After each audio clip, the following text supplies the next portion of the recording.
se préparer à cette table. Et je trouve ça intéressant parce que la semaine dernière, on a eu quoi? Les baptêmes d'eau. Et cette semaine, c'était pas prévu, mais pour une raison très précise, guidée par le Saint-Esprit. Alors, on va voir la Sainte Seine. Donc, les deux ordonnances que Jésus nous a laissées, celui qui sera baptisé, etc., et la Sainte Seine qu'on se rappelle. Le miracle. Le miracle de la mort, de la résurrection, le miracle de la nouvelle naissance, le miracle des dons que Dieu accorde. Vous accorde. Vous savez, j'étais en route, mais pas en route, mais j'étais pour continuer l'enseignement sur le discernement. J'avais commencé il y a 2-3 semaines, on a eu les baptêmes, donc plein de choses. Puis vendredi matin, dans notre temps de prière, moi et Manon, on prie, on lit des lectures quotidiennes. Et puis on a eu une lecture. Puis suite à cette lecture, quand je suis retourné à la parole de Dieu, puis à mes affaires, etc., c'est comme si je ressentais que le Saint-Esprit disait « Non, pas ça. C'est pas ça. » C'est exactement ce que vous avez lu. Et là, donc, il a fallu que je refasse mes devoirs à partir de vendredi, au travers de tous les travaux. Et même, j'ai marqué sur ceux qui ont suivi sur Facebook, là, sur le site. J'avais mis une banderole, là, tu sais. Changement de plan. Le Saint-Esprit dit, non, tasse ça de côté, c'est bon, c'est parfait, c'est merveilleux cet enseignement-là, mais va-t'en ailleurs.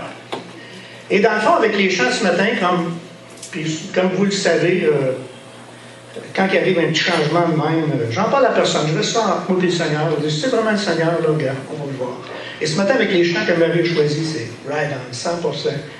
Exactement. Il y a des gens ici qui ont besoin d'un miracle. Donc, il y en a une là. Mais peut-être pas le miracle que vous attendez. Peut-être un autre miracle qui pourtant c'est quelque chose de base que Dieu a créé pour notre bien à nous. Et donc, je vais lire dans 1 Jean, premier chapitre, les 19 premiers versets, et ensuite on va avancer. Et ce qui a complété, dans le fond, le lendemain, le samedi, alors on continue notre lecture, on suit notre schéma de lecture, et donc, ça parlait de Jésus qui disait, voici mon corps, voici mon sang. Faites ceci en mémoire de moi. Alors, les deux sont reliés. Pour moi, c'était comme une double confirmation. Et avec les chants, une triple confirmation que ce matin, il y a des gens ici qui vont avoir un miracle. OK, je vais vous convaincre. Puis, comme j'ai dit sur le site, je pense que le titre que j'avais marqué, c'est une thématique ou un enseignement qui est vraiment de base, c'est pas complet, parce que ce sujet-là est vraiment, vraiment un grand sujet. C'est peut-être pas un sujet qu'on aurait mis sur une grosse pancarte, dit voici sur quoi je vais enseigner, et je suis pas sûr que les gens, il y aurait eu foule là quelque part. Parce que c'est un sujet qui nous demande une responsabilité, qui nous demande un cheminement particulier.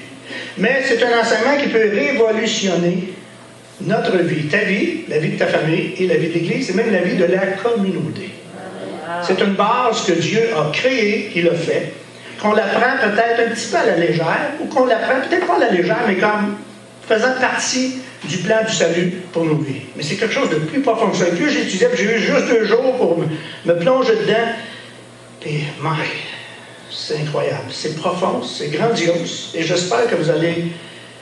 Et je sais qu'il y a des personnes ici, parce que quand on prie le matin aussi, le Seigneur nous ramène des gens à l'esprit. Des gens que peut-être ça fait des années qu'on n'a pas vus, qu'on n'a pas entendus. Et puis on prie pour ces gens-là, puis on se pose tout le temps la question, pourquoi? Pourquoi ces gens-là ont abandonné le Seigneur? Pourquoi ces gens-là ont failli au niveau de la foi? Et on les ramène dans la prière, prier pour des dizaines, c'est pas des centaines de gens. Mais c'est peut-être aussi une des caractéristiques, peut-être, pourquoi les gens ont perdu quelque chose en quelque part. Et c'est intéressant parce que quand on prie pour les gens, c'est curieux parce qu'on a prié pour des gens cette semaine. Puis il y en a là-dedans que j'ai prié, puis j'ai rencontré 2-3 fois. C'est curieux, hein? Qui croit au hasard? Pas d'hasard. On rencontre ces gens-là, on jase, on fait un sourire, on les montre, on les aime, et puis on les bénit. Que Dieu te bénisse, et puis continue ton chemin. Les gens ont pris une autre direction, puis c'est juste correct. Mais je vais lire dans 1 Jean, OK? Ce qui était dès le commencement est ce que nous avons entendu, ce que nous avons vu de nos yeux, ce que nous avons contemplé et que nos mains ont touché. concernant la parole de vie. Car la vie a été manifestée et nous l'avons vue et nous lui rendons témoignage. Et nous vous annonçons la vie éternelle qui était auprès du Père et qui nous a été manifestée. Verset 3. Je lis dans 1 Jean, premier chapitre, verset 3. Ce que nous avons vu et entendu, nous vous l'annonçons, à vous aussi, afin que vous aussi vous soyez en communion avec nous. Or, notre communion est avec le Père et avec son Fils Jésus-Christ. Et nous écrivons ces choses afin que notre joie soit parfaite. Verset 5. La nouvelle que nous avons apprise de lui et que nous vous annonçons, c'est que Dieu est lumière. Il n'y a pas de ténèbres en lui. Si nous disons que nous sommes en communion avec lui et que nous marchons dans les ténèbres, nous mentons et nous ne pratiquons pas la vérité. Mais si nous marchons dans la lumière, comme il est lui-même dans la lumière, nous sommes mutuellement en communion. Et le sang de Jésus, son Fils, nous purifie de tout péché. Verset 8. Si nous disons que nous n'avons pas de péché, nous nous séduisons nous-mêmes et la vérité n'est pas en nous. Si nous confessons nos péchés, il est fidèle et juste pour nous les pardonner et pour nous purifier de toute iniquité. Si nous disons que nous n'avons pas péché, nous le faisons menteur et sa parole n'est point en nous. J'avais dit 1,19, pas 1,19, c'est 1,10, excusez-moi. Mais attendez 2 minutes. OK, ça va être suffisant pour l'instant. Juste se présenter devant ça, juste ouvrir nos cœurs et juste tout le monde là, dire Saint-Esprit, j'attends mon miracle. J'élargis mon cœur. J'élargis mes pensées. Je rends mon âme disponible à recevoir mon miracle. Un miracle de vie et un miracle de pardon. Amen. Pas de l'eau, j'ai la bouche sec. Ça revient dans 2 secondes. Quelles sont nos croyances? Quelles sont vos croyances? Et le sujet, c'est quoi? Le pardon. J'ai pas eu de réaction. Le pardon. Et vous allez voir, dans le fond, de la manière que je comprenais, que je lisais, que je recevais, c'est vraiment extraordinaire ce que j'ai approfondi par rapport au pardon, qu'on prend pour acquis, qu'on annonce quand les gens se sont fait baptiser d'eau. Ils ont reconnu qu'ils étaient pécheurs, qu'ils avaient besoin de pardon, et on continue. Et par la suite, le pardon devient quelque chose, et oui, on le sait, oui, on le lit. Mais quelles sont vos croyances, vos pensées relatives au pardon? Sur quoi repose-t-elle? Peut-on tout pardonner? Des questions légitimes. Quelle est la puissance de votre foi dans le domaine du pardon? Existe-t-il des conditions ou des limites au pardon? Avez-vous déjà entendu des histoires de gens qui ont essayé de vendre des produits sans succès? Le pardon, j'espère que vous allez saisir la puissance du pardon. Vous savez, le pardon, c'est peut-être quelque chose qu'on dit, bon, qu'on fait entre nous. Mais je pensais, quelquefois, des gens ont avancé avec des idées. Et les gens ont comme backé, si on peut dire, n'ont pas réalisé que ce qu'on offrait aurait de la valeur pour des années et emmènerait des gens dans des richesses de multimilliardaires. Le pardon, c'est la même chose. Le pardon est une puissance incroyable et une autorité que vous ne pouvez pas imaginer. Quand même, après 40 ans de vie dans le Seigneur, j'ai réalisé que, wow, c'est bien plus profond que ça, le pardon. C'est pas juste le fait de dire, je te pardonne, on s'aime plus. Vous savez, dans le couple, c'est une notion de base qu'on expérimente pendant juste 3-4 années. Puis après ça, quand on passé 5-6 ans dans le couple, la notion de pardon n'existe plus. Tout est devenu correct. On s'est connus parfaitement. Et là, c'est merveilleux. On se lève le matin et tout est rose, tout est beau le midi, le soir.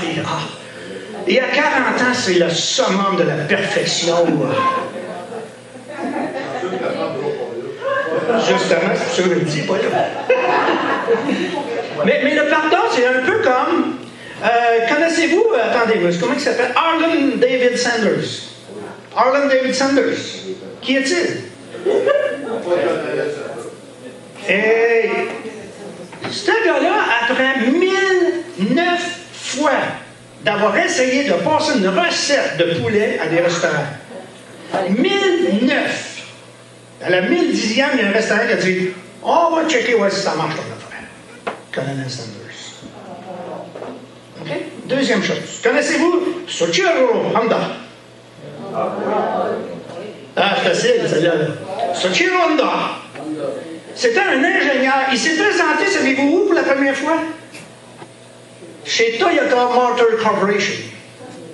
Il a dit voici, j'ai des idées pour des moteurs. Et Toyota l'a vu le bord. Il dit ouais, t'es malade, tout ça marche pas ton affaire. On veut rien savoir de plus. Fait qu'il est retourné chez eux découragé. Puis il a commencé à faire des petites mobilettes dans sa cave. Mais là, les voisins voyaient ses essais de mobilettes. Et qu'est-ce qu'ils ont fait? Ils l'ont encouragé à aller plus loin. Et donc, Soichiro Honda, vous connaissez la suite, après tant d'années, ce qui est devenu Honda. Et toutes les. Un autre, ah, celui-là, vous ne le connaissez pas, c'est sûr. Walt Disney.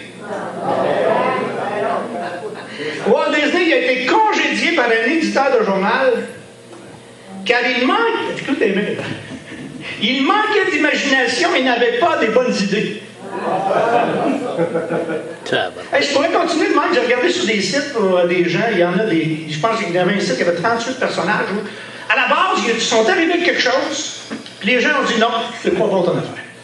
Et je voyais ce que Saint-Esprit me montrait, c'est que le pardon, c'est la même chose. C'est-à-dire, on le banalise, peut-être qu'on ne le banalise pas trop, peut-être qu'on. OK, le pardon, ça fait partie de la vie chrétienne, mais on ne s'imagine pas l'impact du pardon qu'il peut avoir dans nos vies, nos familles, nos communautés. Je vais passer là-dedans, je vais essayer de vous convaincre de certaines choses. Le pardon, c'est une notion qui est mal comprise d'abord. Dans le monde, vous savez comment ça fonctionne dans le monde, hein? Quand il y a des tragédies. Jamais je vais te pardonner. Jamais au grand jamais. Souvent, hein? Mais de l'autre côté, il y en a dans le monde, même s'ils ne sont pas dans le Seigneur, qui ont la capacité de pardonner. Ils vont dire, oh, je pardonne, mais j'oublie pas. Bon, OK, le monde, c'est une chose, on ne peut pas rien changer. Mais nous autres, dans l'Église, mais chez les chrétiens, c'est oublié. La notion de pardon, là, c'est une notion de base où nous vivons extrêmement bien au niveau du pardon. On n'a pas de difficulté, ça coule comme du miel, comme du lait. OK. Si on lisait tous les passages de l'Ancien et du Nouveau Testament sur le pardon, la réconciliation, la miséricorde, moi je pense qu'on en aurait pour quelques heures. Juste de prendre la Bible. Juste de prendre la Bible et dire voici tous les passages parlant du pardon, miséricorde, parce que dans le fond, quand on parle de pardon, on parle de miséricorde, de réconciliation. Je crois même qu'il devra, moi je pense, après avoir fait le collège biblique, avoir suivi plein d'enseignements, moi je pense qu'il faut qu'il y ait en quelque part quelqu'un, un professeur, un théologien, qui fasse un cours pardon 101. Je ne sais pas si quelqu'un a déjà suivi un cours de pardon 101, mais il faut que c'est un must. Je pense que je vais écrire au collège biblique, ou à des collèges bibliques, pouvez-vous fouiller la parole de Dieu et enseigner comment manier le pardon, comment recevoir le pardon, comment vivre au sein d'une communauté avec le pardon au centre de toute notre vie. Amen. Merci pour l'encouragement. Le pardon, c'est une puissance d'attraction. Le premier point que je veux soulever, c'est que le pardon, c'est une puissance d'attraction. D'un côté comme de l'autre, autant négatif que positif. Comme positif dans le sens que quand on se pardonne, d'habitude, mettons c'est bien, sincère, c'est correct, qu'est-ce qu'il y arrive? On a eu mal à partir, on s'est frustré, on s'est tapé ses nerfs, etc. Puis là, maintenant, on s'assied, on dit OK, là, on règle une chose. C'est que dans le couple, mettons, je reviens avec le couple, mais vu que maintenant, on n'est pas là, on va en profiter. Tu sais, quand. Une petite chicane, là, tu sais. Non, pas. Il y avait cette semaine, il y avait une émission sur les vacances, les couples en vacances. Puis là, la question, c'est combien se chicanent en vacances? OK, répondez pas, là. Mais même, je vais être honnête avec vous, l'autre, là. La première semaine, non, la deuxième semaine de noces, on s'est mariés, on est allé dans un chalet. Ça a bien été. Non, elle était sage. Okay.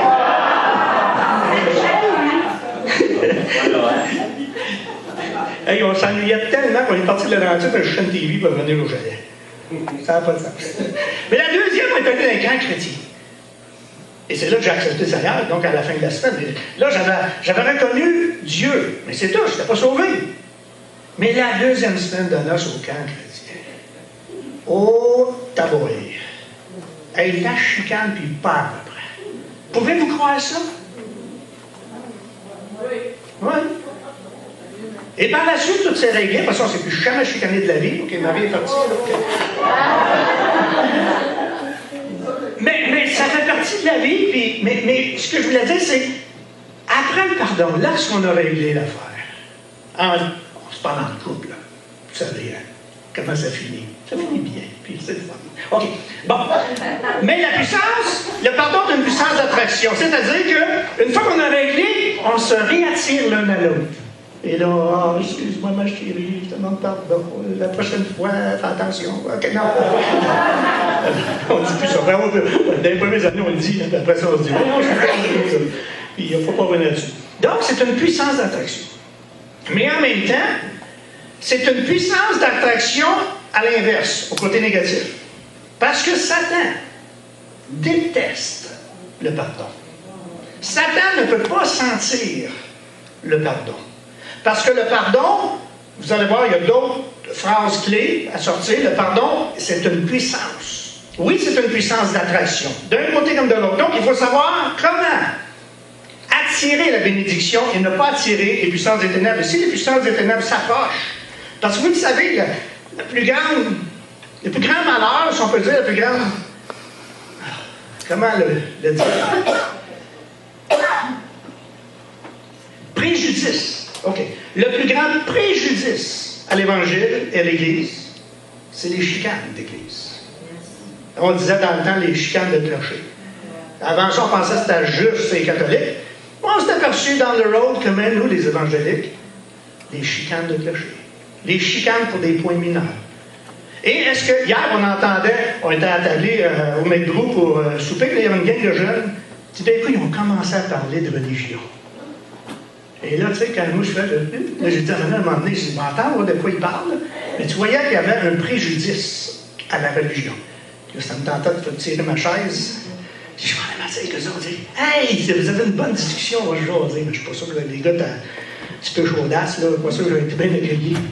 Mais, donc, le pardon est une puissance d'attraction, autant, puis d'un côté, nous, c'est bon, mais pour le monde des ténèbres, lui, c'est de ne pas entrer dans la puissance et l'autorité du pardon.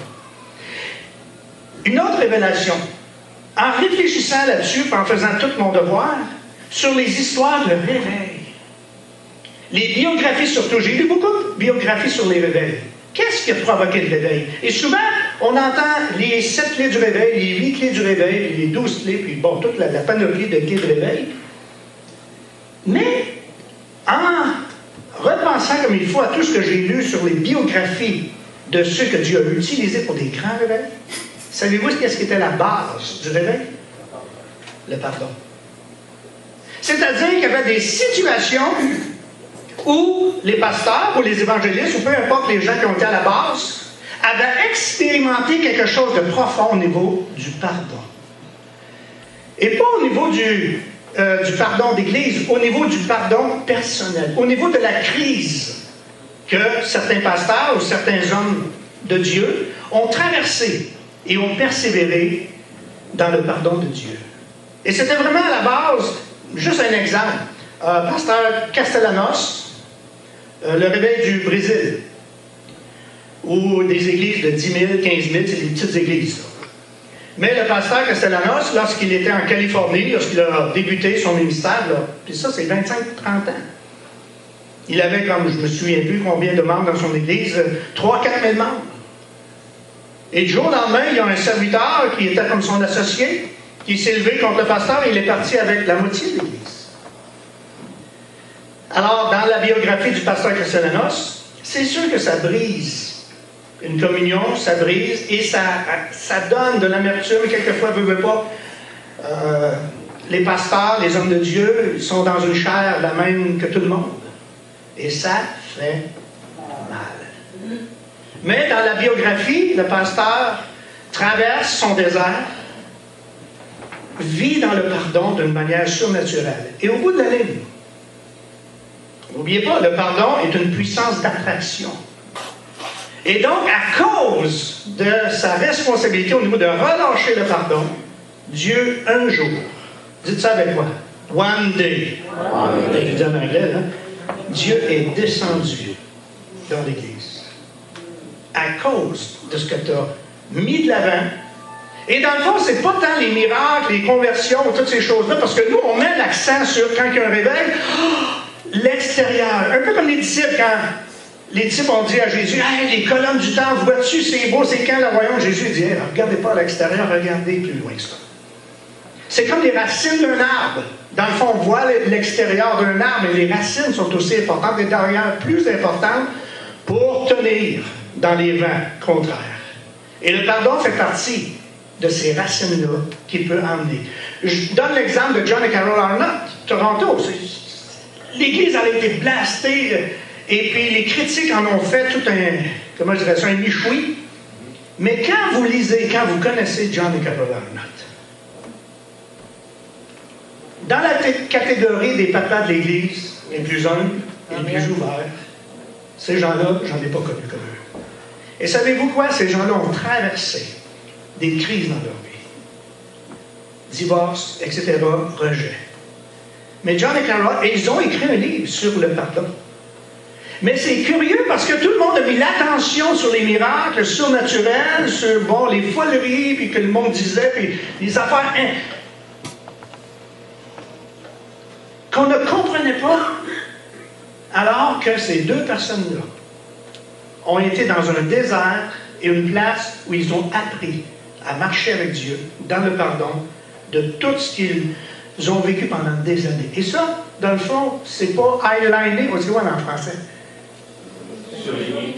Surligné. C'est pas surligné, parce que les gens focus sur le visage. Quand on était à Pensacola, c'était quoi la base du réveil de Pensacola? C'était les enfants des familles chrétiennes. Et qu'est-ce qui était prêché par Tucker Patrick, mais l'autre, Stephen Hill, aujourd'hui décédé? C'était le pardon. C'est-à-dire, les pères et les mères et l'Église accordaient, marchaient dans le pardon. Et le réveil de Pensacola, c'était tous des jeunes ados, des jeunes adolescents, des jeunes adultes, qui avaient traversé des moments. Et à chaque appel, la base, c'était le pardon.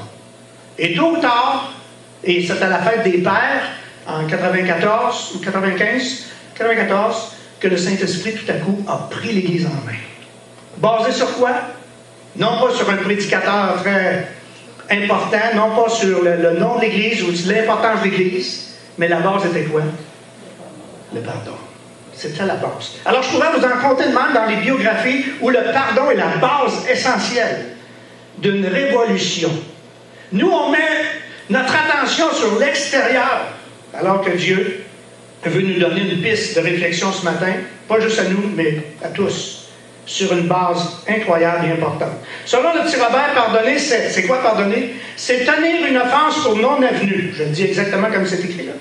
Une offense pour non-avenue. Donc, il y a un aspect d'offense dans le pardon, c'est certain. Pas arriver, inexistante. Renoncer à tirer vengeance. Quand il n'y a pas de pardon, dans le fond, c'est une vengeance qu'on fait. On pense punir quelqu'un à quelque part. Bien, vous savez que la personne la plus punie, c'est laquelle? C'est celle qui ne pardonne pas. Luc 17,1 nous dit, Jésus dit à ses disciples, il arrivera toujours que des gens incitent d'autres à pécher. Dites, hein? C'est inévitable. Je pense qu'il faut se dire les vraies affaires. Et souvent, les gens disent, oh, moi, je ne vais pas à l'église, c'est une gang d'hypocrites. Oui, puis, dehors, ils sont aussi hypocrites. Mais t'es mieux d'être dans un milieu hypocrite où les gens vont se responsabiliser pour changer cet état de fait. Et comment? OK, c'est inévitable. Dans vos Bibles, c'est scandale, hein? Des scandales. Les scandales, c'est comme... Le mot scandale, c'est comme... OK, des pédophiles, puis des voleurs, puis des bandits de haut lieu. Mais c'est pas ça le mot. Le mot, c'est juste... des incidents. Il arrivera toujours que des gens incitent d'autres à pécher. C'est inévitable. Donc, c'est des offenses. Le vrai mot, ça serait offense. Alors, combien n'ont jamais été offensés dans l'Église? Levez vos mains qu'on prie pour vous pour la repentance. C'est certain, parce qu'oubliez pas, le pardon a une puissance d'attirance.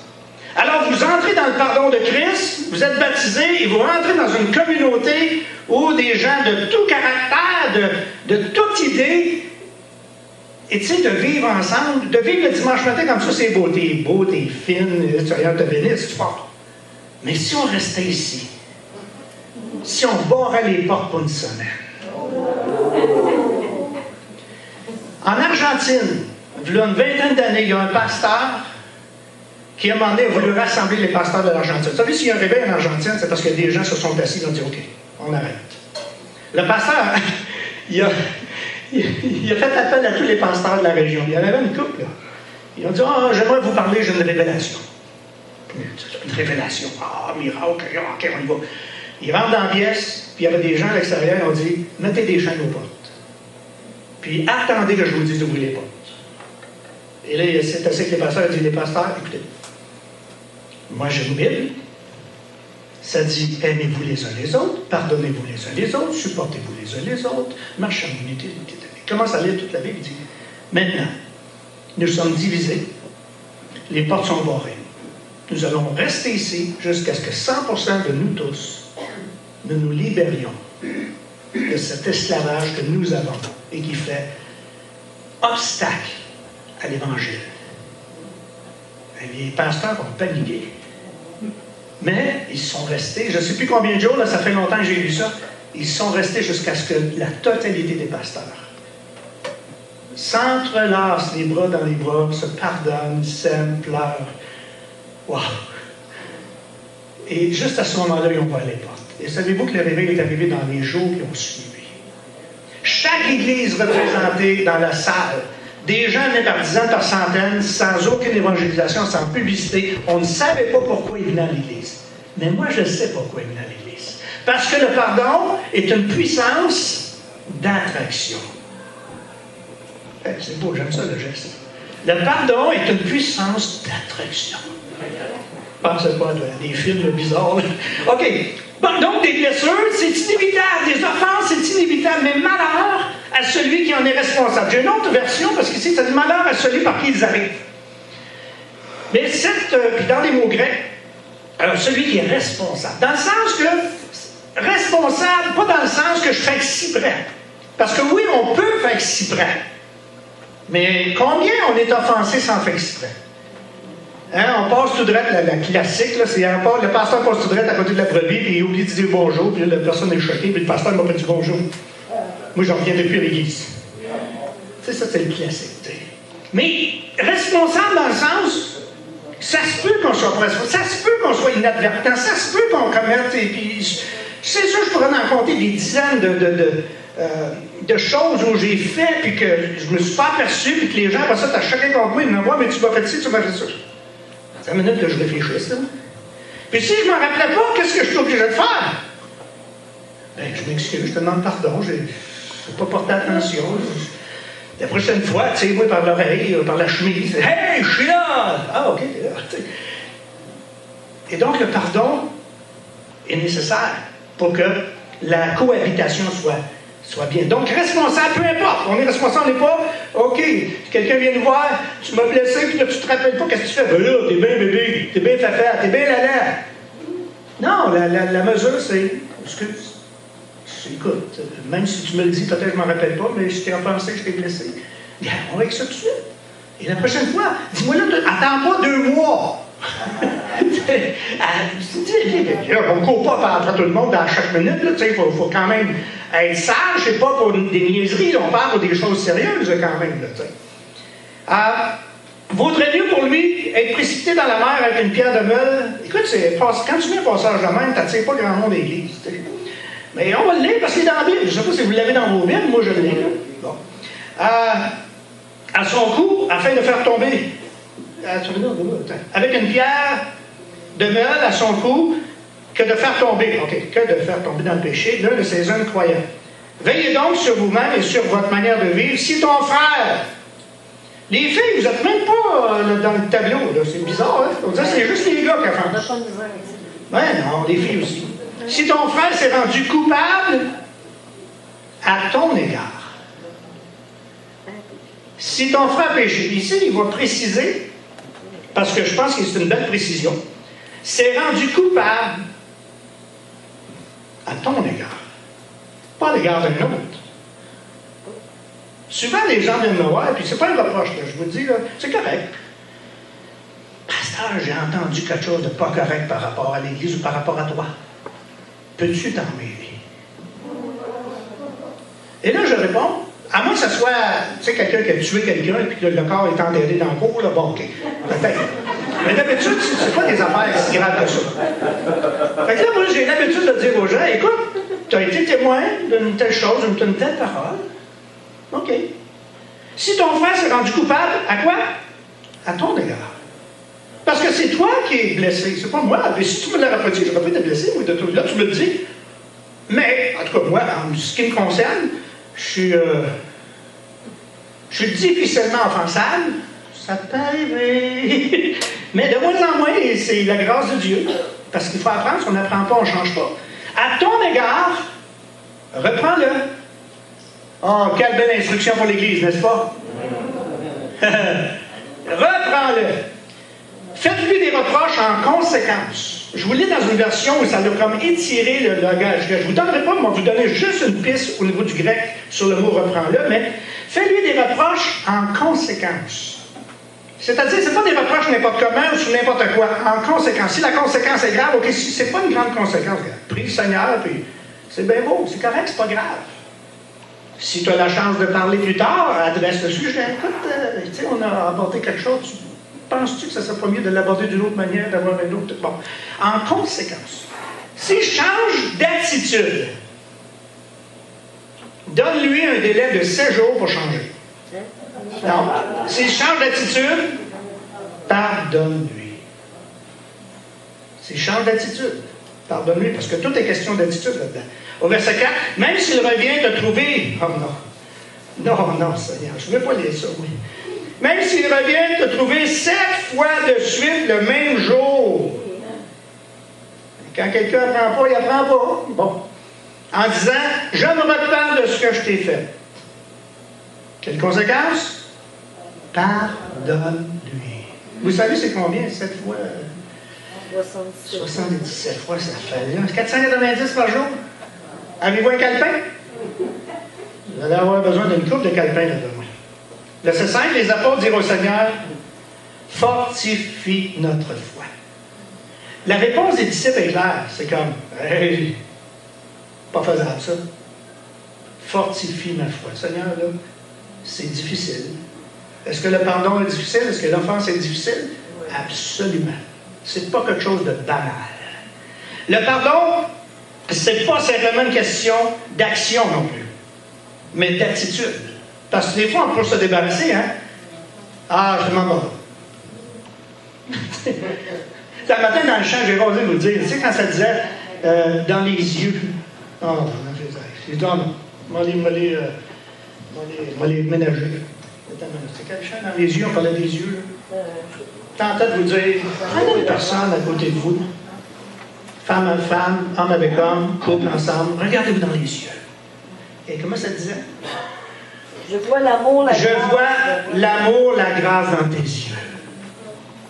Tu sais, le pardon, le vrai pardon, c'est pas, ah, ok, je te demande pardon. Ça va. Tu sais, le pardon, c'est, excuse. Tu sais, les yeux sont les miroirs de l'âme. Je te demande pardon, je suis désolé. Si jamais je te laisse encore, viens voir, dis-moi les c'est correct. Je t'aime. Tu sais, on n'est pas habitué à ça, hein, les gars. Les filles sont plus habituées, mais les gars, mais je dois vous dire, se regarder dans les yeux, tu sais, c'est trop drôle. Reprends-le. Le mot reprendre, c'est assez intéressant. C'est le mot septimo. Septimo. Le pardon, c'est pas simplement une question d'action, mais d'attitude. Septimo, je l'ai mis, on peut le lire ensemble. C'est de la traduction grecque. Reprends-le. Écoutez, je vais juste vous relever la parole de Dieu. OK? Hey, j'ai quelque chose d'intéressant, j'ai vu ça. C'est qui a vu le petit clip de Jackie Chan? Pas Jackie Chan, Francis Chan. Je l'appelle Jackie Chan. Tu sais, avec les témoins de Jéhovah. Francis Chan, il t'a pas fait son jardin, il y a 2 témoins de Jéhovah qui arrivent. Là.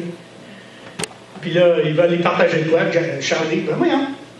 Francis. Ah, Francis, c'est un pasteur d'une église de plus 5000 maintenant, il a quitté ça, il est dans une autre dimension. Mais, oh oui, partagez-moi votre affaire, mais dis-moi si j'ai de quoi à partager. Écoute, l'histoire est assez longue parce qu'il court après eux autres jusqu'à 2-3 rues. Là. Puis lui aussi, puis là,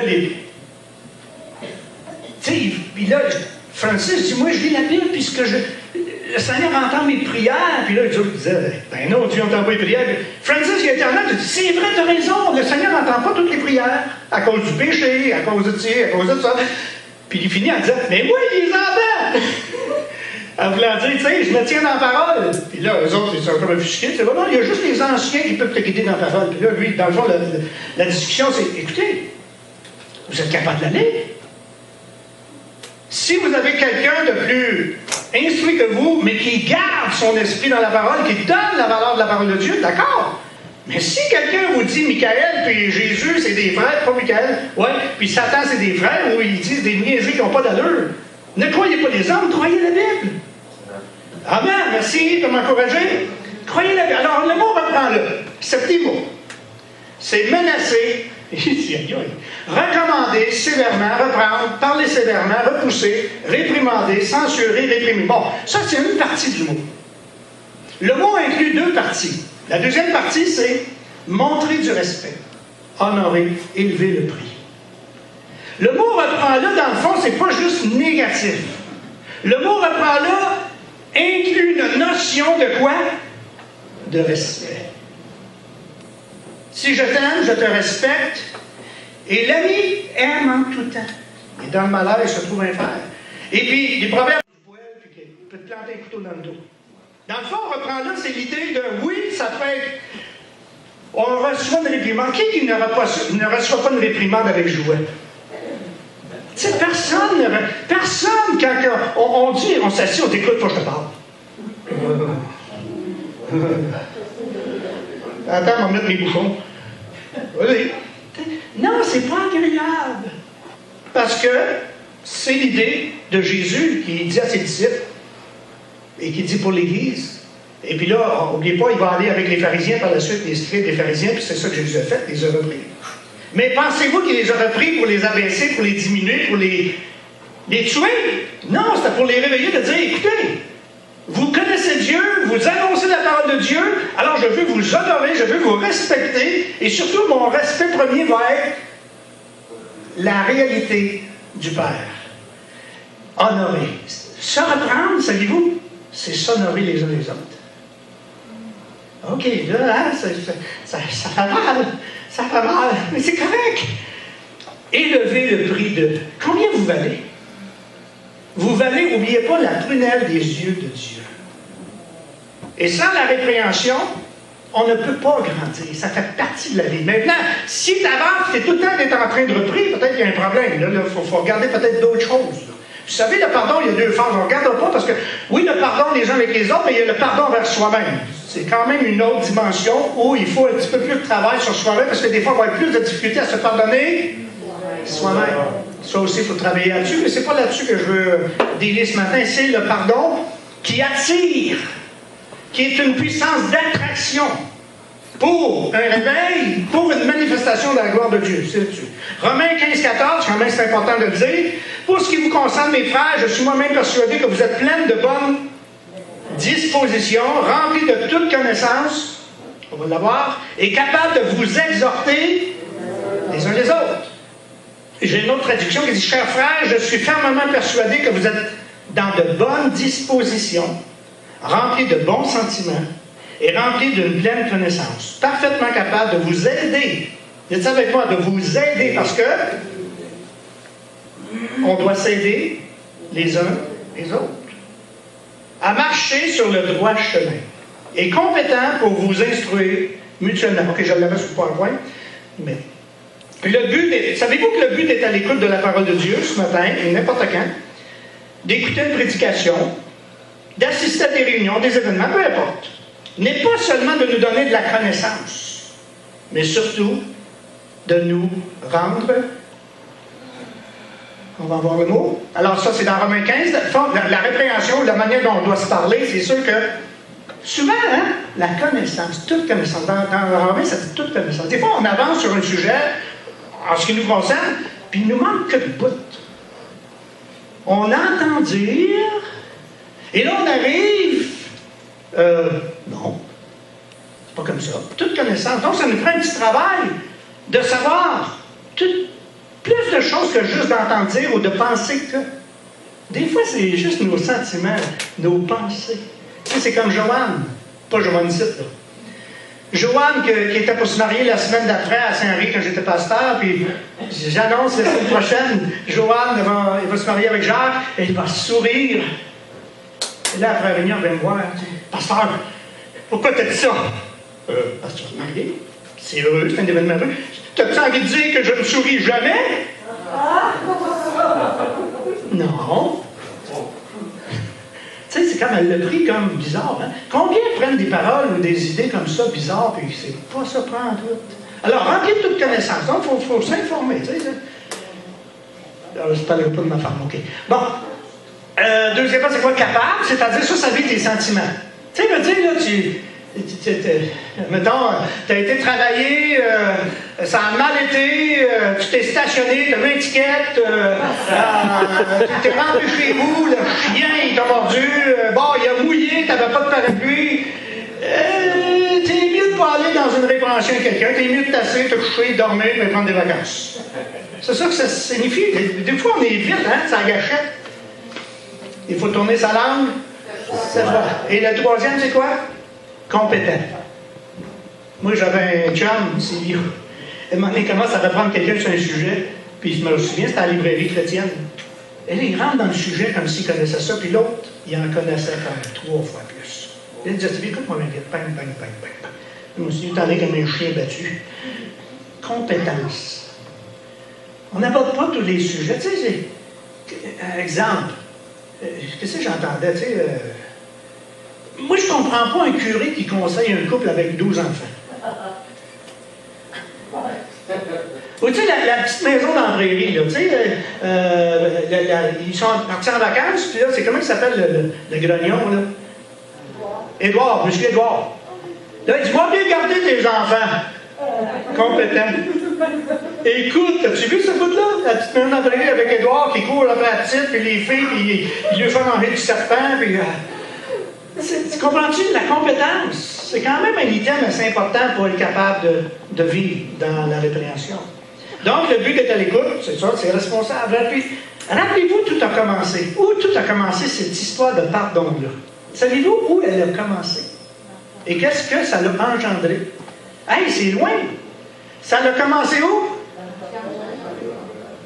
Dans le jardin. Tu sais, quand Dieu cherche, youhou! Adam! Tu peux le mettre, je pense que je l'ai mis, le verset. L'as-tu mis? Genèse 3? Oui. On va voir. Genèse 3, verset 12, 13, et surtout le verset 21. L'homme répondit, quand Dieu dit, qu'est-ce qui est arrivé? L'homme répondit quoi? La femme que tu m'as mise auprès de moi m'a donné l'arbre à manger, c'est de sa faute. OK, il est là. J'en ai mangé. Et l'Éternel va se revenir vers la femme. Pourquoi tu fais cela? Ben, la femme répond, c'est le serpent qui m'a séduit, je l'ai mangé. Là, Dieu, Satan, pointe Satan, mais là, il n'a plus de choix, Satan, il n'y a plus personne après lui. Fait que lui, il a payé la note, mais quand même, c'est l'idée. Et le verset 21 est intéressant parce que ça nous dit quoi? Le Seigneur fit à l'homme et à sa femme des vêtements de peau de bête et les en habilla. Wow! Savez-vous que c'est la première place de pardon prophétique? Hey, ça remonte à loin le pardon. C'est pas juste dans le Nouveau Testament, c'est pas juste avec Israël. Ça remonte au péché premier de nos pères, de notre mère, de notre père. Et qu'est-ce que ça l'a coûté? Ça l'a coûté quoi? Une vie d'animal. Donc c'est prophétique pour Jésus. Pourquoi pardonner? Bien, c'est très difficile à dire pourquoi pardonner. Colossiens 3.13, Colossiens 3.13, ça nous dit quoi? Supportez-vous les uns les autres. Dites-le avec moi. Supportez-vous les uns les autres. Et si l'un a sujet de se plaindre de l'autre, quoi? Pardonnez-vous réciproquement. De même que Christ vous a pardonné, pardonnez-vous aussi. Il y a Matthieu 6 aussi, qui parle de ça. Parce que, pourquoi pardonner? La première réponse est parce que Dieu le demande. Et ce n'est pas optionnel. C'est une exigence de Dieu. Dieu nous demande quoi? Si quelqu'un a un sujet de se plaindre, je sais, ici à Valleyfield, il n'y a personne qui se plaint de personne, on est vraiment dans un royaume excellent, mais si vous allez ailleurs, ça se peut. Mais c'est l'exigence de Dieu. On ne peut pas passer à côté de ça. Deuxièmement, Matthieu 18, 23, c'est quoi? Vous ne savez pas par cœur. 23, 24, Matthieu? Ah, 18, c'est 24, tu connais. C'est pourquoi le royaume des cieux a un roi qui voulut faire rendre compte à ses serviteurs. C'est la parabole du serviteur impitoyable. Hey, il devait beaucoup d'argent. Et là, il dit, OK, je te fais grâce. Il s'en revient d'abord. L'autre, il doit pas 5 piastres. Qu'est-ce qu'il a fait? Il l'a envoyé en prison. Aïe, aïe, aïe, aïe, aïe. S'il vous plaît, y a-t-il quelqu'un qui peut imposer les mains pour la deuxième rangée? Ah, méchant serviteur, je t'avais remis entier ta dette parce que tu m'en avais supplié. Ne devais-je pas aussi avoir pitié de ton compagnon comme j'ai eu pitié de toi? Et son maître hébreu le livra au bourreau jusqu'à ce qu'il ait payé. C'est ainsi que mon Père céleste vous traitera si chacun de vous ne pardonne pas à son frère, à sa sœur de tout cœur. C'est quand même réalisé cette parabole. Et donc, deuxièmement, premièrement parce que Dieu nous demande, deuxièmement parce que Dieu nous pardonne. Qui est le plus grand pécheur ici? Puis, on est tous pécheurs, on a tous à être pardonnés, peu importe l'ampleur de notre personne, Dieu nous a pardonnés. Et troisièmement, parce que pardonner, c'est imiter Dieu. La croix. Et combien de fois Jésus, la pécheresse, y a-t-il quelqu'un qui te condamne? Il n'y a personne, même pas moi. Va et ne pêche plus. Sois responsable maintenant. Tu as vu comment j'ai agi avec toi? Agis la même chose. Et le serviteur aussi. Donc, parce que pardonner, c'est imiter Dieu. Éphésiens 4 nous dit, vous pardonnant réciproquement comme Dieu vous a pardonné en Christ, devenez donc les imitateurs de Dieu. Pardonner, c'est revêtir l'homme nouveau et entrer dans notre identité avec Christ. Et souvent, c'est une question d'identité. Est-ce qu'on a trouvé notre identité? Est-ce qu'on s'est revêtu de l'identité? C'est pas juste le fait d'en faire une prière et de baptiser dans l'eau, mais c'est de faire une démarche de revêtir l'homme nouveau jour après jour dans la parole, dans la prière, dans la communion des saints, dans la fraction du pain, dans les prières. C'est ça, se revêtir de Christ, et plus encore. Devenir conforme à ce que nous sommes en Christ. Pour pardonner, on doit croire que Dieu donne à la personne habitée par le Saint-Esprit les ressources intérieures. Le Dieu des miracles. Le Dieu des miracles, pas juste pour les guérisons, les corps, les esprits, mais le Dieu des miracles pour le pardon, pour beaucoup de choses que j'essaie de le dire d'avance parce que ça s'en vient. Moi, je crois fermement, je ne sais pas vous autres, là, mais moi, je vous le dis, là, que la plus grande preuve d'une parfaite plénitude du Saint-Esprit, attention, ça va faire mal, la plus grande preuve d'une plénitude, d'une conformité avec les dons du Saint-Esprit, avec la personne du Saint-Esprit. C'est pas de parler en langue, c'est pas la prophétie, c'est pas le don des miracles, c'est pas de prier pour les malades. C'est très bien ça, il faut que ça arrive. Mais la plus grande preuve, c'est la capacité de pardonner avec sincérité et rapidité. Les deux mots sont nécessaires. C'est la capacité, par le Saint-Esprit, de pardonner avec sincérité et avec rapidité. Éphésiens 4.1 nous dit, je vous exhorte donc, moi, le prisonnier dans le Seigneur, à marcher de manière digne de la vocation qui vous a été adressée, en toute humilité et douceur, avec patience, vous supportant les uns les autres avec amour, avec charité, vous efforçant. Et si vous allez voir dans le grec, le mot efforcer, bien, ça le dit. Il faut un effort. Il faut un effort. C'est sûr qu'Hébreu dit, soyez en paix les uns avec les autres, en autant que ça dépend de vous. On ne peut pas faire pencher le cœur d'une personne qui est dans un état où il ne pardonne pas. Mais nous, notre devoir, c'est nous efforcer de conserver l'unité de l'esprit par le lien de la paix. J'y vois vêtement ici. Le refus de pardonner engendre des graves conséquences.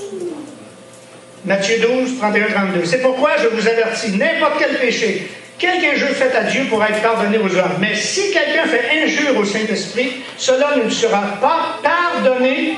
Si quelqu'un contredit le Fils de l'homme, il recevra le pardon.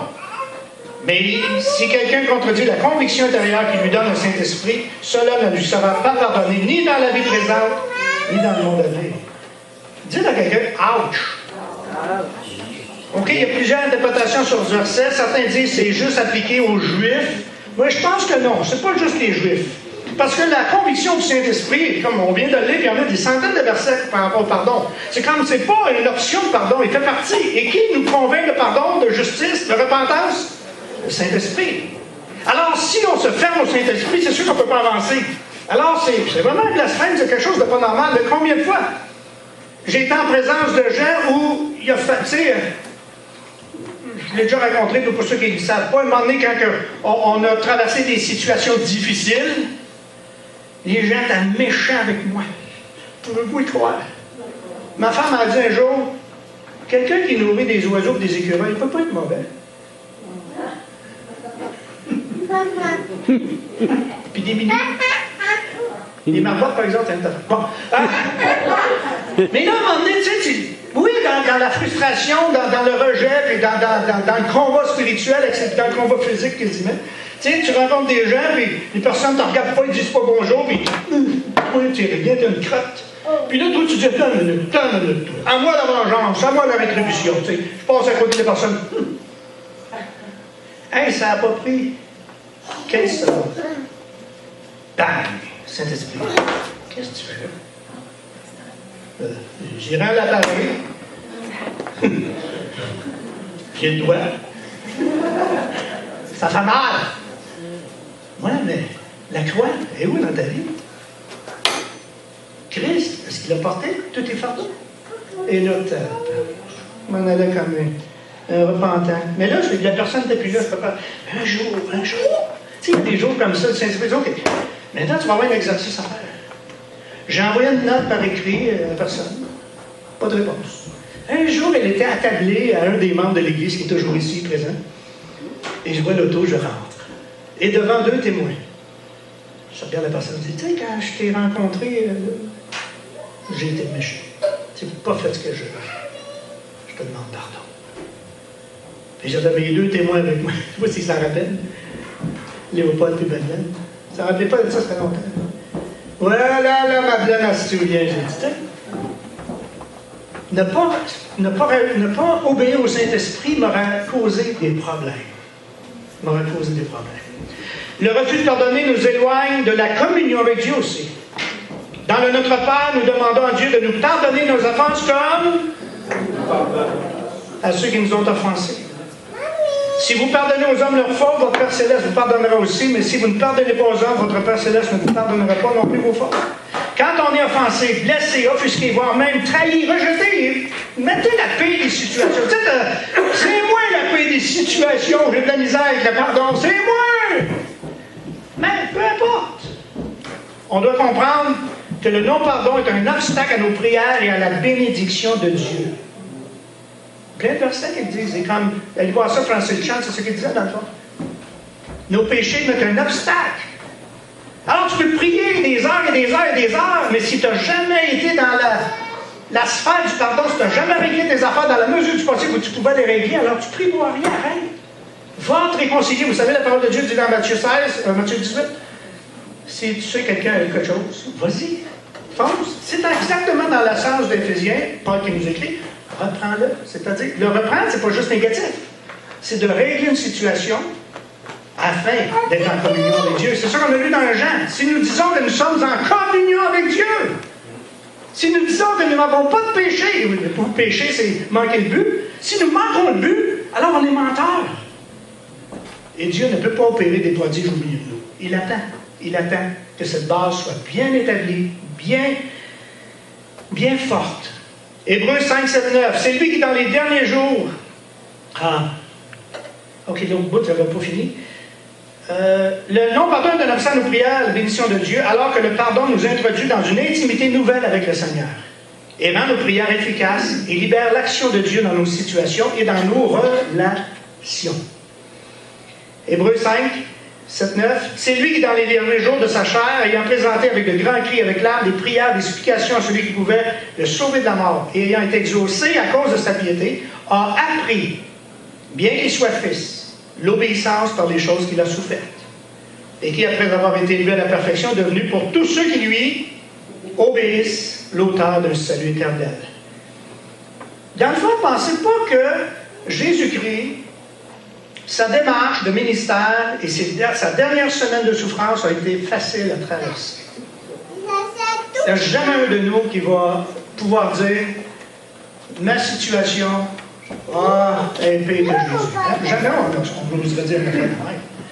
Bien, voyez-vous ici dans Hébreux, puis tout le livre d'Hébreux nous parle de cette souffrance. Les chrétiens souffraient, les chrétiens étaient en colère contre les Romains, parce qu'il y avait la persécution, là, ils se faisaient enlever le bien, puis il dit même, vous n'avez même pas lutté encore jusqu'au sang.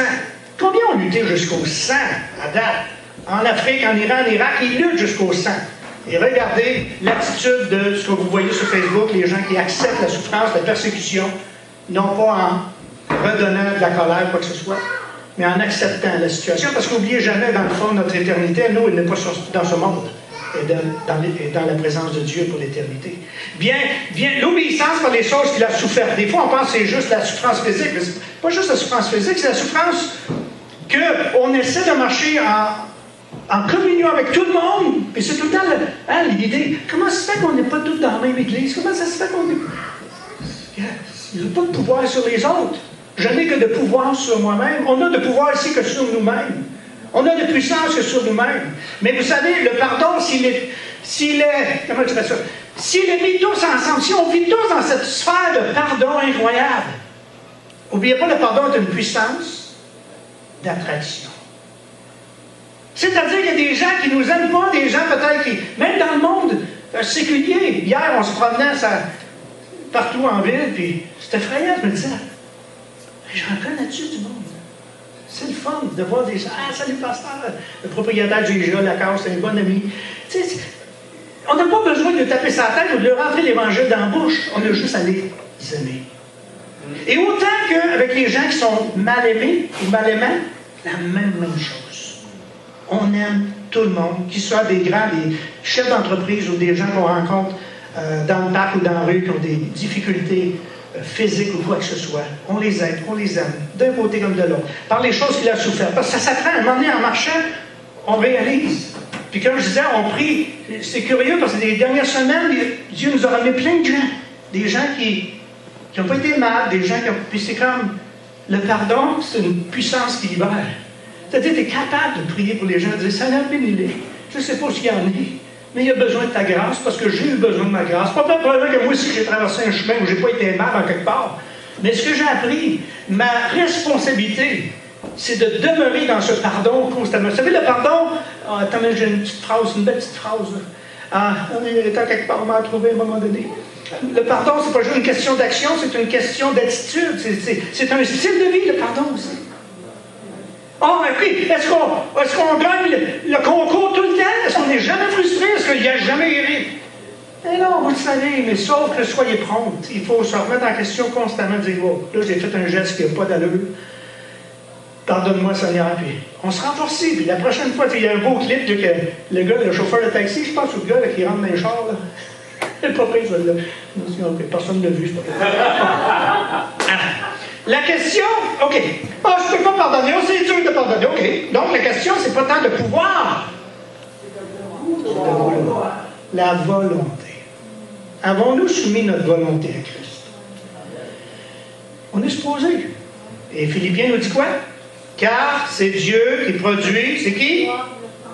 C'est Dieu qui produit en vous le vouloir et le faire selon son bon plaisir. Faites toutes choses sans murmure ni hésitation. Soyez prompt. Le refus de pardonner nous livre au tourment. La parabole, on a lu la parabole tantôt. L'amertume, la haine, la rancune, le désir de vengeance, la pitié de soi, le détour des regards, l'esprit de jugement critique. Ça, c'est des barreaux qu'on ne voit pas. Mais les tourments, le serviteur, des tourments, mais vous savez que la haine, l'amertume, les cancers, c'est prouvé que les cancers viennent plus des sentiments ou des choses que les gens gardent à l'intérieur d'eux et qui les grugent, plus que des fois le physique. Un jour, écoute, je ne sais même pas qu'elle tient. Ma mère, elle travaillait dans un restaurant, puis il y avait une autre waitress. La waitress était m'engueuler. Elle parlait contre tout le monde, c'était effrayant. Puis d'un coup, bang, cancer de la gorge. Mais là, tu sais, c'est ma mère, on n'est pas chrétien. Puis de la bouche de ma mère, elle dit Dieu le punit. Tu sais, les gens réalisent en quelque part là, que d'aller dans le mauvais sens, c'est pas agréable. C'est juste pas agréable, c'est juste pas bon. L'amertume, la haine cause plus de douleur, même physique, morale. Alors, est-ce que ça ne vaut pas la peine de prendre le principe du pardon de Dieu et de dire Seigneur, regarde, OK, il y a des choses qui sont difficiles à faire, peu importe, je vais le faire parce que ça va me donner des forces. OK. Le refus de pardonner infeste ceux qui nous entourent. Hébreux 12, vous le savez. Hein? Attention à que rien ne pousse les rejetons. Soyez en paix les uns avec les autres en autant que ça tombe debout. Oh boy, attendez, recherchez. OK, le pardon nécessaire à la réconciliation. OK, je ne veux plus lâcher, c'est bon. OK. Si nous voulons aider quelqu'un à cheminer dans une démarche de pardon, on doit aussi respecter l'état émotionnel et ne pas pousser personne. Parce qu'on peut aller dans l'autre extrême. Mais ça, il faut, comme je disais tantôt, connaissance, émotion, c'était quoi déjà? Et compétence. Allons-y doucement quelquefois. Des fois, c'est juste pas le temps. Il faut que le Saint-Esprit nous donne l'occasion et l'attitude aussi de réceptivité. Jusqu'où pardonner? Y a-t-il des limites au pardon? T'es sûr? Attendez qu'un événement incroyable arrive, ouais. Vous allez peut-être changer d'idée. Mais, c'est vrai. Là, écoutez, j'ai écrit une petite phrase. Jusqu'où pardonner existe-t-il des limites de pardon? La mesure de la grâce et du pardon, c'est la grâce de Dieu. C'est la mesure. La grâce de Dieu est plus forte, plus grande que le péché. Yes. Et le dernier verset, juste avant d'aller à la table du Seigneur. Là où le péché a abondé, la grâce assure abondé. Comprenez bien, là où le péché a abondé, c'est pas, puis Paul il dit, péchez pas pour que la grâce, tu sais, faites pas exprès, mais si jamais vous avez des difficultés, il y a quelque chose que vous ne comprenez pas, mais sachez que la grâce de Dieu est plus immense que le péché, que les offenses, que les blessures. Donc, comme on dit, cette Église, on veut qu'elle devienne une Église où, peu importe les gens qui rentrent dans notre milieu, des gens qui n'ont pas été gentils, des gens que vous avez côtoyés, regardez-les toujours comme une personne nouvelle en Christ qui a besoin d'être aimée autant que nous avons besoin d'être aimés. Et de vraiment vivre un pardon incroyable où, vous savez, le pardon a un pouvoir d'attraction. Lorsqu'on aura atteint un certain niveau, moi je pense qu'il y a un niveau, quand Dieu regarde avec son niveau, là, puis il ne regarde pas le niveau de nos compétences, de notre intelligence, parce que c'est sûr qu'on passe sur le test de personne, là. Mais il regarde le niveau de pardon qu'on se donne les uns aux autres, qu'on n'exige pas non plus. Il y aurait un autre point qu'on pourrait dire, j'exige. Non, on n'exige pas le pardon. Christ est venu parce qu'on a exigé qu'il vienne. Non. C'est par grâce que vous êtes sauvés, par le moyen de la foi, ça ne vient pas de vous. Autant on était sans force, nous dit Paul aux Romains, on était sans force. Christ est venu, et nous l'a donné. Donc, dans nos rencontres, dans nos échanges, ayons toujours à l'esprit que le pardon que Dieu nous a accordé, il peut l'accorder au pire des pécheurs selon notre conception, parce qu'il n'y a pas des pires et il n'y a pas des moins pires. Mais on n'est plus des pécheurs, vous savez, là. On est des saints, gens de la maison de Dieu. Fait que Satan voudrait nous ramener dans notre chair. Mais on dit à Satan, non, oui. Le pardon va faire partie de ma vie. Je vais me coucher avec, je vais me lever avec, je vais dormir avec, je vais travailler avec, je vais chauffer avec. Et si le monde tourne mal, et je vais vivre avec le pardon envers tous les pécheurs qui, eux autres aussi, ont besoin de la grâce comme j'ai eu. C'est une révolution, ça. Ça, c'est pas par mon discours que vous allez être convaincus non plus, c'est par la puissance du Saint-Esprit. Mais ma prière, c'est que le pardon, qui est représenté par ce repas,